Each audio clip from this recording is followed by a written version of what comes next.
Trazer então esse tema mais uma vez para a nossa arena, e já que o professor falou dos dois candidatos, começando pelo candidato Jair Bolsonaro. Aparentemente ele não se, a palavra é muito forte, entre aspas, é claro, intimidou com a nota da CNBB, que pediu uma contenção para não explorar e não haver mistura entre política e religião. Ele que foi ao Círio de Nazaré no fim de semana, hoje foi a Aparecida conforme prometido. Claro, ele é católico, mas teve que ouvir em Aparecida que estava sendo recebido como presidente da República, não como candidato.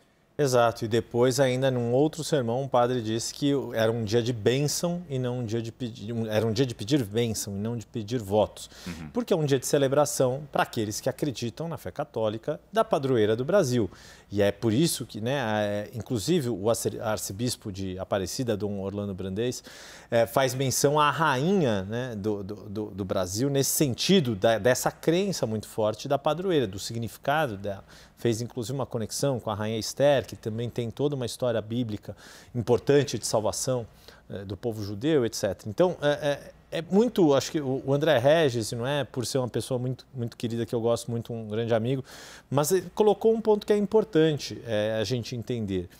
A Raquel já mencionou isso, do quanto o Brasil tem todo um histórico católico e muitas pessoas se identificam como católicos, embora não sejam praticantes e não transfiram o fato de terem sido batizados na Igreja Católica para o seu dia a dia, da mesma forma como muitas pessoas que ou já nasceram em famílias evangélicas ou se converteram para as igrejas evangélicas, principalmente neopentecostais, o quanto essa conversão transforma a vida das pessoas. Para citar um exemplo trivial de hoje. Eu estava mais cedo de manhã, sofri bullying aqui no 360 porque eu não tenho um repertório de música popular brasileira tão grande, além das básicas, mas gosto muito de rock. Minha banda, uma das bandas favoritas, Iron Maiden. Eu estava com uma camiseta do Iron Maiden hoje de manhã, indo num compromisso pessoal. Preta com uma caveira. Preta com o Ed, não é uma caveira, é o Ed, Retire-se o agora símbolo, exato. Mas enfim, estava ali a paisana e encontrei com uma pessoa, estava conversando com uma pessoa numa loja e o cara falou para mim, eu sempre gostei de Iron Maiden, mas depois que eu me converti eu parei de ouvir. Olha. Quer dizer, isso é transformador. E eu não estou fazendo nenhum juízo de valor, gente. Claro, só estou dizendo que existe, da parte da conversão das pessoas, quando as pessoas se convertem para as igrejas, principalmente as neopentecostais, isso significa uma transformação profunda em suas vidas, em seus hábitos, e isso tem sido, inclusive, um fator importante na transformação não das suas opiniões políticas, mas das suas decisões políticas. Mas esse tipo de observação deixa muito claro isso. Exato. Como E que fique claro, eu não conversei de política com essa pessoa. A gente só fez menção ao fato de que eu estava usando a camiseta de uma banda. Mas esse é o eleitor que está sendo buscado nesse momento, se você pensa em religião. Se você é evangélico, se você é católico, e a gente vê a campanha muito forte do presidente Bolsonaro, de novo citando ele aqui nesse trecho do debate, como ele tenta trazer para a religião e junto com essa trazida para a religião a pauta de costumes, no que ele é forte e sabe que tem uma vantagem em relação à campanha do PT, que tenta manter a campanha falando de economia, falando dos problemas do governo, mas não tenta entrar muito nessa pauta de costumes.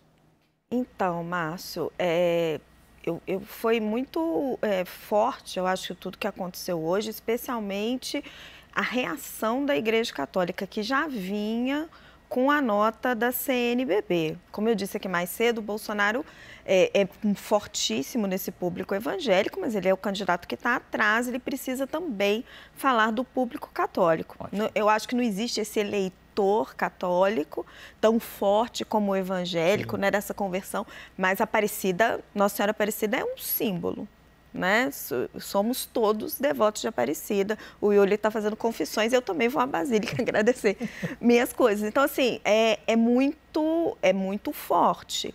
E ele vai e ele é recebido como presidente, mas você tem diversas falas do Dom Orlando expondo a contradição. Tem um momento em que ele fala na entrevista para os jornalistas, ou você é católico, ou você é evangélico. Se referindo ao Bolsonaro, o fato dele já ter sido batizado por um pastor evangélico, então assim, tentando explorar o que está sendo visto pela Igreja Católica como um oportunismo do Bolsonaro a tratar com essa fé religiosa. Mas aí nós, na análise política, a gente tem sempre que olhar o outro lado e fazer o exercício de entender o que está acontecendo. E do outro lado, o que nós temos? Nós temos uma ligação de anos histórica do PT com a Igreja Católica, nós temos um crescimento muito grande das igrejas evangélicas em número de fiéis e agora também em poder político, com o Bolsonaro e com a bancada evangélica no Congresso.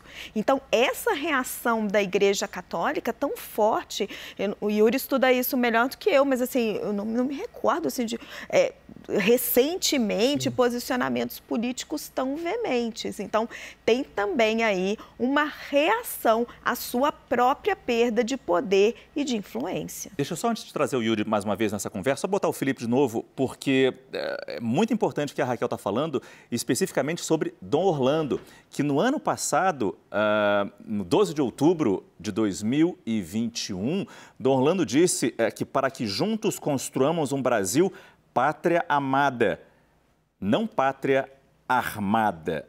Pátria armada, pátria amada, sem ódio, sem mentira, sem fake news, sem corrupção, com fraternidade. Ou seja, Dom Orlando já dava suas mensagens desde o ano passado e certamente bem antes disso, Felipe. Pois é, mas não há nenhuma novidade ali no discurso do arcebispo de Aparecida, Dom Orlando. Houve algumas vaias ali por parte de bolsonaristas que estão sendo muito exploradas nas redes sociais para mostrar, estão vaiando o Dom Orlando, o arcebispo de Aparecida, porque ele pregou ali ajuda aos pobres, ele pregou o combate à mentira, ao ódio, mas ele não citou o Jair Bolsonaro, ele disse que estava recebendo Jair Bolsonaro como presidente da República, ele foi bastante elegante. A posição, talvez, que seja mais específica dele, seja essa genérica aí contra armas. É claro que também a gente não tem aí nesse discurso, num dia tão importante quanto hoje, maior detalhamento sobre aquilo que ele pensa exatamente, mas faz um discurso genérico contra armas e aí você tem um embate, né, que fica um pouco mais específico em relação à agenda do Jair Bolsonaro, que não apenas defende assim, uma flexibilização da posse e do porte de armas, ele fala deliberadamente em armamento. E aí você tem essa frase, uma frase de efeito, para a gente ter a pátria amada, não pode ser pátria armada. Então tem um discurso, mas é o posicionamento já antigo dele. E ele está ali falando para os seus fiéis, de acordo com aquilo que ele pensa, como muitos padres fazem nas missas aos domingos, em relação a determinadas posições sensíveis, às vezes usam uma interpretação da Bíblia para aplicar a alguma questão específica, não sei se esse é o caso.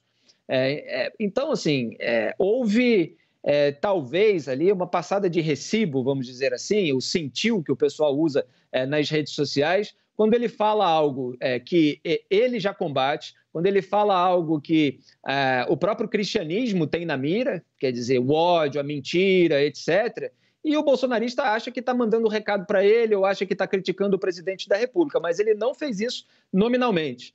Outra coisa que ele falou foi nós precisamos ter uma identidade religiosa, ou nós somos evangélicos ou nós somos católicos, né? E aqui nós temos essa identidade católica, etc., o que também é natural. Você tem essa divisão do cristianismo, você tem os fiéis católicos, tem os fiéis evangélicos, ele está ali como um representante na hierarquia católica, falando para fiéis católicos, não há problema nenhum em relação a isso, já que Jair Bolsonaro, claro, e toda a sua campanha frequentam aí os cultos evangélicos, estão de fato explorando isso para ter benefícios eleitorais. A esquerda, historicamente, reagiu mal a isso nas últimas décadas. Existe dentro do campo da esquerda, às vezes, uma empáfia em relação aos crentes de uma maneira geral, não nas lideranças, porque as lideranças não são bobas de manifestar isso de uma maneira mais aloprada. Mas quando a gente vê militantes nas redes sociais, existe isso,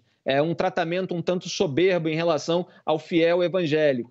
E é aí que o bolsonarismo ganha, porque aí posa de quem está do lado do povo, defendendo aqueles valores, empunhando aquelas bandeiras das quais a gente tanto falou aqui, sobre drogas, sobre aborto, etc. Mas, aos poucos, a campanha do PT, a campanha do Lula, percebeu que não dava para ser crítico aos evangélicos, aos católicos, percebeu que precisava se posicionar de uma maneira a apontar a hipocrisia de Jair Bolsonaro, porque ele prega determinados valores que não correspondem às suas atitudes. E aí você sempre tem um campo para explorar, seja qual for o lado. Se você pegar o campo do PT, também tem hipocrisia a ser explorada. Agora, cabe a cada campanha fazer isso da melhor maneira, da maneira eventualmente mais eficaz. E é esse embate que a gente está vendo nesse momento. Mas que o Jair Bolsonaro ele tem mais campo entre os evangélicos e o Lula entre os católicos, sim. E Jair Bolsonaro agora, nessa reta final, tenta atrair um pouco do eleitorado católico. Quer complementar, Yuri, na questão da religião? Eu acho que o Felipe tocou num ponto que eu acho que é fundamental dessa soberba da esquerda, que de fato o que acontece? A gente viu o crescimento das igrejas evangélicas, e isso preocupa sim a Igreja Católica, essa perda de espaço, de protagonismo e de poder de influência, mas de fato as igrejas, as neopentecostais principalmente nas grandes cidades, mas também em cidades não tão grandes, elas cumprem um papel fundamental de supressão, de substituir, não de substituição, mas de ocupar um espaço que o Estado não conseguiu ocupar. E esse é um discurso que a esquerda não tem uma maior dificuldade. Os partidos que estão no campo, que apoiam o ex-presidente Lula, e isso conversa muito com o discurso dele de falar da presença do Estado em regiões carentes. Quando o Estado falha nessa presença, as igrejas acabam cumprindo esse papel, seja na questão de mediação de conflitos provocados pela violência, pelo tráfico de drogas, pela dependência química dos filhos, dos adolescentes, das crianças dessas famílias, que não conseguem encontrar nem no aparato de segurança do Estado, nem no aparato de bem-estar social do Estado, o que vai socorrer os seus filhos, que são ou tragados pelo crime ou pelo próprio consumo das drogas, pela falta de perspectiva. Então, de fato, quando as igrejas assumem esse papel, que é fundamental para dar estrutura para essas famílias, e vem um campo político ser soberbo em relação a essa instituição, isso acaba criando um conflito. Mas eu acho que tem uma soberba também de costumes, né, Yuri? Sem dúvida, também. Tem uma soberba de costumes. Mas eu acho que a questão pega até no ponto mais pragmático, no ponto mais central. Porque você vê todo esse debate dentro do PT, faz ou não faz uma carta aos evangélicos, né? Hoje a gente vai apurar de novo, continua em discussão, eles não conseguem decidir se vamos ou não vamos chegar num consenso, tem gente mais pragmática que defende que deve ser feito, não é nenhuma guinada de posição, mas uma vacina aí contra os ataques, enfim. Mas aí o PT tem um monte de coletivos lá, né? Coletivos feministas, coletivos de várias correntes fortemente de esquerda que parece que não querem conversar com esse público, só que esse público é 40% da população brasileira, que está focada em outra agenda de costumes. E se você quer ser o presidente de todos os brasileiros, você tem que conversar com todos. E aí, justiça seja feita, o próprio candidato, o próprio Lula, nesta campanha falou algo que ele não falava em outras campanhas. Essa relação do PT enquanto governo com as lideranças evangélicas, ela existia. Isso o Felipe lembrou e existia muito bem.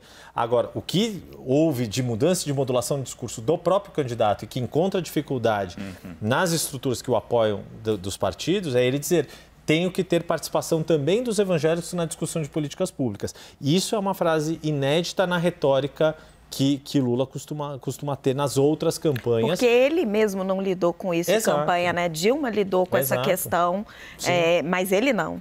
Não era uma questão 2006, dele quando ele foi candidato. De 2010 em diante. Em 2010 é o primeiro momento, quando a campanha entre José Serra e Dilma Rousseff, em que esse discurso, por exemplo, do aborto, em função das discussões do Plano Nacional de Direitos Humanos, ainda dentro do governo Lula, mas dentro de um fórum de discussão amplo, o que estava ali não necessariamente viraria uma política de governo, mas ali foi uma primeira brecha, digamos assim, que surgiu no campo do governo do PT para que pudesse ser explorado pela oposição, na época representada por José Serra no PSDB, de falar, não, tá vendo? O PT quer legalizar o aborto e o Brasil não gosta Yuri, de aborto. Me corrige se eu estiver errada, mas eu estava conversando com as pessoas ontem, naquela época teve uma espécie de acordo da Dilma com essas lideranças, avalizado pelo Lula, de que a Dilma não ia mexer na pauta de costumes. Precisou ter precisou ter esse acordo, e aí depois, quando acho que ela meio que quebra esse acordo em alguma coisa ligada à educação e gera uma enorme polêmica. Acordo, né? É porque aí começam, enfim, ela é eleita em 2010, começa o governo dela a partir de 2011. E aí dentro das políticas que vão sendo formuladas, no meio desse caminho, teve um outro fato que é bastante importante, que é a eleição do deputado federal Marco Feliciano para a Comissão de Direitos Humanos da Câmara, e tem um quebra-pau enorme com o campo da esquerda nessa questão, e o Marco Feliciano foi um dos primeiros deputados que conseguiram simbolizar essa força que esse eleitorado conservador estava tendo, e essa representatividade, e ele surgiu com muita força quando houve esse conflito na Comissão de Direitos Humanos da Câmara.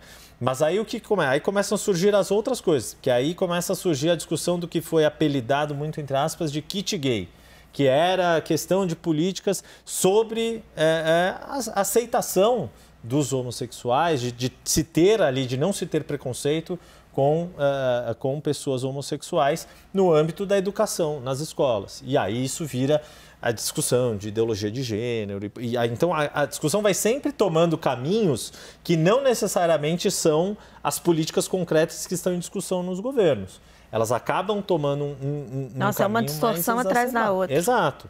Né? E aí vira, né? Abre-se a caixa de Pandora para as fake news nas redes sociais. E eu pensei que o Yuri fosse dar só um pitaquinho rápido, mas você também vai complementar, né, Felipe? Culpa minha.